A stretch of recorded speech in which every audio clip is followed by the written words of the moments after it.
Flash back. ബീഹാറിൽ ഒരു വലിയ മുന്നേറ്റം നടക്കുകയാണ്.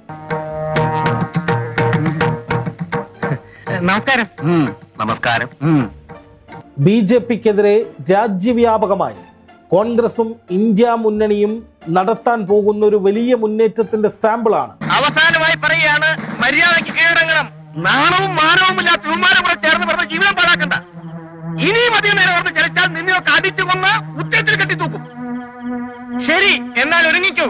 ഇനി എന്താന്ന് ഒരുങ്ങാൻ?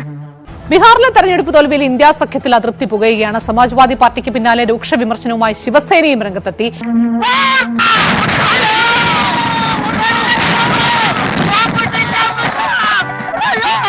വോട്ടിംഗ് മെഷീനെയോ കമ്മീഷനെയോ ഒന്നും കുറ്റം പറഞ്ഞിട്ട് കാര്യമില്ല എന്നുള്ളതാണ് ഉദ്ധവ് വിഭാഗത്തിന്റെ വിമർശനം.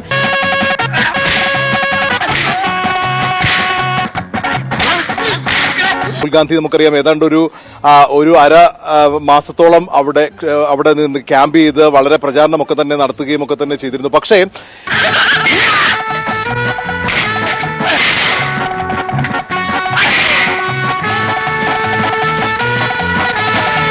വോട്ടിംഗ് മെഷീനെയും അതോടൊപ്പം തന്നെ തെരഞ്ഞെടുപ്പ് കമ്മീഷനെയും ഒക്കെ തന്നെ കുറ്റപ്പെടുത്തിക്കൊണ്ടുള്ള ഒരു നിലപാടിലേക്കാണ് കോൺഗ്രസ് നീങ്ങുന്നത്. അതല്ല വിഷയം എന്നാണ് ഇപ്പോൾ ശിവസേന തിരുത്താൻ ശ്രമിക്കുന്നത്. കാരണം വോട്ടിംഗ് മെഷീനെയോ അല്ലെങ്കിൽ പ്രത്യേകിച്ച് ഈ തെരഞ്ഞെടുപ്പ് കമ്മീഷനെയോ കുറ്റം പറഞ്ഞിട്ട് കാര്യമില്ല, സഖ്യത്തിനുള്ളിൽ പ്രശ്നങ്ങളുണ്ട് എന്നാണ് ശിവസേന ചൂണ്ടിക്കാട്ടുന്നത്.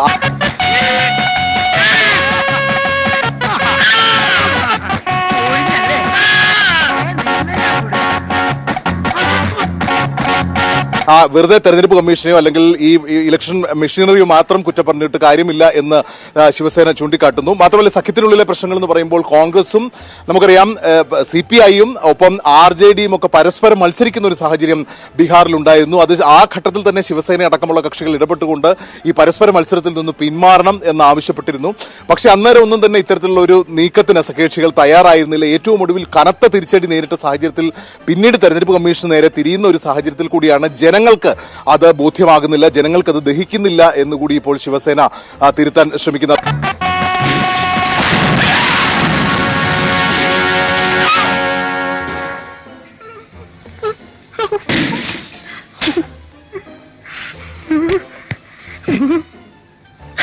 Yeah.